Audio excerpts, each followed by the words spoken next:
Hey, let's talk about joint intent documentation when you have multiple applicants. Hi, Dave Dickinson with Bankers Compliance Consulting.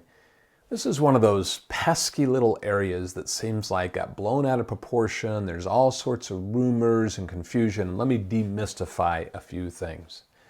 Basically, the intent behind this whole requirement of Reg B was not when you have the consumers that are filling out paper applications or online applications. It was really designed for those ag and commercial applicants that don't have the standard application, and regulators were believing that maybe loan officers were persuading or influencing that spouses had to apply jointly.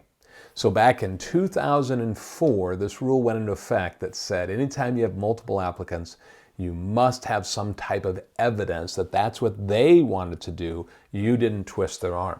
And they came up with these little boxes on the top of the application form, which was just really almost like a joke to me, because imagine my wife and I fill out an application and we sign Dave and Karen and we submit that.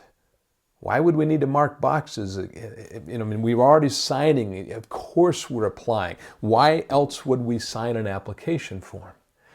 So, the Fed, who wrote Reg B, and you might say, well, I'm an FDIC or OCC or CFPB or NCUA regulator. That's not my regulator, Federal Reserve. Doesn't matter. They wrote the reg. They get the interpretative authority. Back in the second quarter of 2010, the Kansas City Federal Reserve put out a memo that basically said four things. One, signed apps are sufficient. Number two, getting those little boxes makes it even stronger case, but not necessary. Three, in the absence of applications, if you've got some type of form that the applicants can sign, a joint intent disclosure, if you will, that'd be great.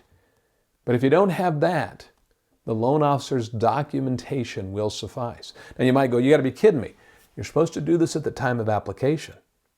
What are you going to do when you have a phone application? There is no forms for them to sign. There is no way for them to mark any boxes.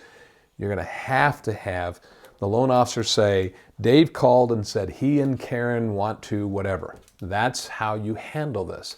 Now, sometimes I have examiners that argue with me that we have to have these boxes marked. And so what I say to them, so this requirement is due at the time of application, correct? Oh, yes, they'll say, of course it is.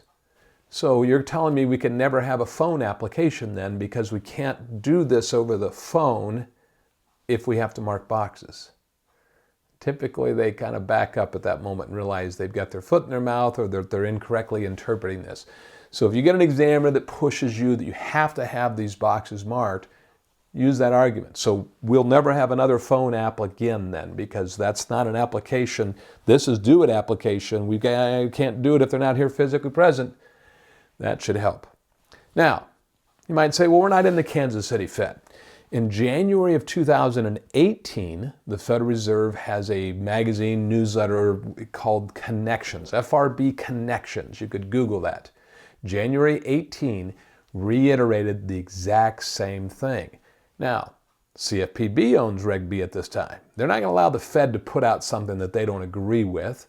And so this was endorsed, if you will, by the CFPB, and therefore all regulators, so if you're OCC, NCUA, FDIC, again, this came out of the Fed. Why? They had the interpretative authority to say this is how these rules get applied, and they were trying to straighten this out. So get your hands on that January 2018 Federal Reserve Board Connections. There's an article there about joint intent documentation. I think you'll find this very helpful. Now, I'm not suggesting that your loan officers not try to get some type of joint intent documentation. In fact, I often have to play expert witness in court cases. There's a landmark case that I was involved in where one of our clients did not have joint intent documentation.